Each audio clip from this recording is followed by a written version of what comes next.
तो हेलो बच्चे, आप लोग के सामने मैं क्लास 10th का फिजिक्स के चैप्टर फर्स्ट प्रकाश का परावर्तन पढ़ा रहा हूँ। प्रकाश का परावर्तन अपने आप में इंपॉर्टेंट चैप्टर है। हर साल बोर्ड में इसके से क्वेश्चन रहती है। चलिए, इस चैप्टर का मैंने अध्ययन किया तो इसमें 4 बातें आई, 4 पॉइंट। कुछ पहला है परिभाषाएं आई है, डिफिनीशन। इसके बाद इसमें एक नियम आया है। इसके बाद व्यंजक है, फिजिक्स फार्मूला, और इसके बाद इसमें हिसाब। यही चीजें 4 बात आया है। जितना भी चैप्टर पढ़ा गया है सभी चैप्टर में यही 4 बातें आ रही है, परिभाषाएं, नियम, व्यंजक और आंतरिक। तो चलिए, परिभाषाएं में मैं पढ़ा रहा हूं कि परिभाषा इसमें कौन कौन सी है। पहला है प्रकाश क्या, व्हाट इज लाइट। तो दीप्त पिंड से निकलने वाली किरण पुंज जो किसी भी वस्तु को देखने में हमारी आंख की मदद करती है वो प्रकाश कहलाती है। प्रकाश समझ में आया क्या हुआ? दीप्त पिंड से निकलने वाली किरण पुंज जो किसी भी वस्तु को देखने में हमारे आंख की मदद करती है, सहायता करती है, उसे हम प्रकाश कहते हैं। तो दीप्त पिंड क्या है जी? आप कंफ्यूज मत होए। दीप्त पिंड किसे कहते हैं? जिससे प्रकाश निकलती है, जैसे जलता हुआ बिजली के बल्ब से लाइट निकल रही है, किरण निकल रही है, या सूर्य से जो किरणें निकल रही है, वो सभी प्रकाश है जो किसी भी वस्तु को देखने में हमारी आंख की मदद करती है। अगर प्रकाश नहीं रहे तो हम किसी भी वस्तु को नहीं देख सकते हैं। कोई भी वस्तु को आप देखते क्यों है? ड्यू टू प्रकाश के चलते। तो इस समझ में आया कि प्रकाश क्या है। आइए, परावर्तन। परावर्तन क्या होता है? प्रकाश जिधर से आई और लौट कर उसी दिशा में चली गई, उसे परावर्तन कहा जाता है। प्रकाश जिधर से आई या किसी अपारदर्शी पदार्थ से टकरा कर लौट गई, आई हुई दिशा में लौट गई, तो वह क्या कहलाता है? परावर्तन कहलाता है। अब इसमें है किसी पदार्थ से टकरा कर लौट रही है, किसी अपारदर्शी पदार्थ से टकरा कर लौटेगी, पारदर्शी में तो पार कर जाएगी। तो अब यह समझिए, पारदर्शी क्या होता है, अपारदर्शी क्या होता है, पारभासी क्या होता है। तो जिससे प्रकाश आर पार कर जाए, जैसे घड़ी में देख रहे हैं, यह शीशा में पेंट नहीं किया गया है, उस पर दिखाई दे रही है, तो यह शीशा यहाँ ये पारदर्शी है। यदि इसको पेंट कर दिया जाए, उस पर नहीं दिखाया जाए, तो यह अपारदर्शी हो जाएगा। अपारभासी क्या होता है? जैसे कागज है, कागज में आपने तेल लगा दिया तो कुछ चीज अक्षर उसमें वो पार दिखाई देगी, पूरा नहीं, तो पारभासी होगा। पूरा प्रकाश उसमें नहीं जा रही है, पूरा फ्रेश नहीं दिखाई दे रहा है, वो पारभासी हो गया। अब इसके बाद जो है पारदर्शी, अपारदर्शी, पारभासी समझ गए। आपतित किरण समझिए क्या है। तो प्रकाश जहां से अपारदर्शी पदार्थ तक आ रही है वह आपतित किरण है। जैसे सूर्य से पृथ्वी तक जो किरण आ रही है आपतित किरण है। यह बोर्ड पर मैंने यहाँ बनाया, यह जो है मान लें कि अब अपारदर्शी पदार्थ शीशा है, यहाँ से पेंट किया गया है, और यहाँ यह टॉर्च है या सूर्य है, तो इससे जो प्रकाश यहाँ तक ले आ रही है आपतित किरण है, और यहाँ से लौट रही है यह परावर्तित किरण होगी। आने के बाद जो परावर्तित हो रही है, जैसे सूर्य से जो किरणें यहाँ तक ले आपतित किरण होगी, और यहाँ से रिफ्लेक्ट करके जो जा रही है चांद पर, और चांद को हम चमकते हुए देख रहे हैं, जबकि उसमें प्रकाश नहीं है, यह परावर्तन के कारण हो रही है। प्रकाश परावर्तित हो रही है, उस पर जा रही है। तो मैंने यहाँ समझा दिया कि आपतित किरण क्या है, परावर्तित किरण क्या है। आपतन कोण समझ लिए क्या है। आपतित किरण और अविलंब के बीच में का जो कोण बन रहा है वह आपतन कोण कहलाता है। आप परावर्तित किरण और अविलंब के बीच में का जो कोण बन रहा है वह परावर्तन कोण कहलाता है। तो यहाँ मैंने समझा दिया आपतन कोण, परावर्तन कोण क्या है, यह समझ में आ गया। आइए, अगला मेरा है गोलीय दर्पण क्या होता है। तो गोलीय दर्पण के समझाने के लिए ये बात समझना होगा आपको।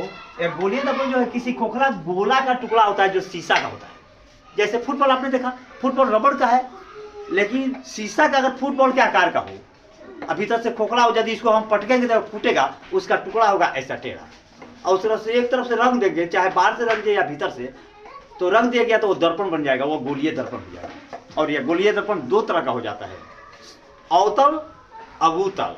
और दर्पण कहा जाए कितने तरह का? तो 3 तरह का, अवतल, उतल, समतल। चलिए, आपको यहां पर समझ में आ गया कि गोलीय दर्पण क्या है। इसके बाद अवतल दर्पण क्या है। तो अवतल दर्पण उसे कहते हैं जिस दर्पण की परावर्तक सतह धासा हो और बाहर से पेंट किया गया हो, अवतल कहलाता है। उतल, जिस दर्पण की परावर्तक सतह उभरा हो और एक तरफ से पेंट किया गया हो वह अवतल कहलाता है, उत्तल कहलाता है। और जिस दर्पण की परावर्तक सतह समतल हो और एक तरफ से पेंट किया गया हो वह समतल दर्पण कहलाता है। तो यहां आपको समझ में आ गया उत्तल, अवतल, समतल दर्पण यह क्या हुआ। अब इसके बाद आपको समझना है गोलीय दर्पण में ध्रुव क्या होता है। तो दर्पण के जो मध्य बिंदु होता है ना P, इसी को ध्रुव कहा जाता है, मिडिल पॉइंट को। और दर्पण जो है किसी खोखला गोला का टुकड़ा है, उसका केंद्र जो है वही वक्रता केंद्र कहलाता है, सेंटर C। P और C का मिला दिया जाए, जो रेखा मिला दिया गया वह मुख्य अक्ष कहा जाता है, मेन लाइन कहा जाता है। द्वितीय बच्चा समझ लेगा इस बात को, है ना। मैं जिस तरह से आसानी से समझा रहा हूं ना, आज के जो बच्चा जन्म लिया है कि हाँ क्या कर रहा है वो बच्चा समझ लेगा, तुम लोग तो इतने बड़े हो जी। तो यहाँ ध्रुव और वक्रता केंद्र के मिलाने वाली जो रेखा है इसको मुख्य अक्ष कहा जाता है, मेन लाइन। और यहां तक समझ में आ गया कि ध्रुव क्या है, वक्रता केंद्र क्या है, मुख्य अक्ष क्या है। एक बात और समझ लो, इसके बाद है मुख्य फोकस क्या होता है। तो मुख्य अक्ष के समानांतर कोई आपतित किरण आ रही है, ये दर्पण से टकराए करके मुख्य अक्ष के जिस बिंदु से गुजर रही है या गुजरती हुई मालूम हो रही है, यही बिंदु मुख्य फोकस कहलाती है। दर्पण और फोकस के बीच की दूरी होती है, इसको फोकस दूरी या फोकसांतर कहा जाता है। फोकसांतर या फोकस दूरी, जो दर्पण है और फोकस के बीच का जो दूरी है, और दर्पण और वक्रता केंद्र के जो बीच की दूरी है इसको वक्रता त्रिज्या कहा जाता है। पूछेगा वक्रता त्रिज्या क्या है ना, तो आपको मुंह पाने की जरूरी नहीं है, समझ सीधा लिख दीजिएगा दर्पण, गोलीय दर्पण और वक्रता केंद्र के जो बीच की दूरी है उसको वक्रता त्रिज्या कहते हैं, और दर्पण और फोकस के बीच की जो दूरी है उसको फोकसांतर या फोकस दूरी कहते हैं। यहां तक आपको क्लियर समझ में आ गया। अब समझ लीजिए दर्पण में अगला पॉइंट है बिंब क्या है, प्रतिबिंब क्या है। तो कोई भी दर्पण के सामने, शीशा के सामने कोई वस्तु को आप रखते हैं वह बिंब कहलाएगा, लैंग्वेज ऑफ फिजिक्स, फिजिक्स की भाषा में। जैसे या बोर्ड को मान लीजिए, थोड़ा देखिए सपोज है ये बोर्ड जो है क्या है आपका दर्पण है, तो इसके सामने हम यहाँ खड़ा है तो हम बिंब है, या मार्कर यहाँ पर है या बिंब है, इसका इसमें छाया बन रहा है वो प्रतिबिंब हो जाएगा। बिंब प्रतिबिंब आपको समझ में आ गया। अब इसमें रह गया आवर्धन क्या होता है। तो प्रतिबिंब की ऊंचाई और बिंब की ऊंचाई के अनुपात को आवर्धन कहते हैं, है ना। अब इसमें आपको समझना है एक दर्पण स्टेज है जो 6 गो है, दर्पण स्टेज। तो इसी को जरा समझा देते हैं कि दर्पण स्टेज है ना में किस वस्तु को कहाँ रखेंगे तो प्रतिबिंब कहाँ बनेगा। मान लें कि अवतल दर्पण में हम P और F के बीच में कोई वस्तु को रख रहे हैं, तो इसका प्रतिबिंब दर्पण के पीछे बनेगा, सीधा बनेगा, काल्पनिक बनेगा और वस्तु से बड़ा बनेगा, बिंब से बड़ा बनेगा।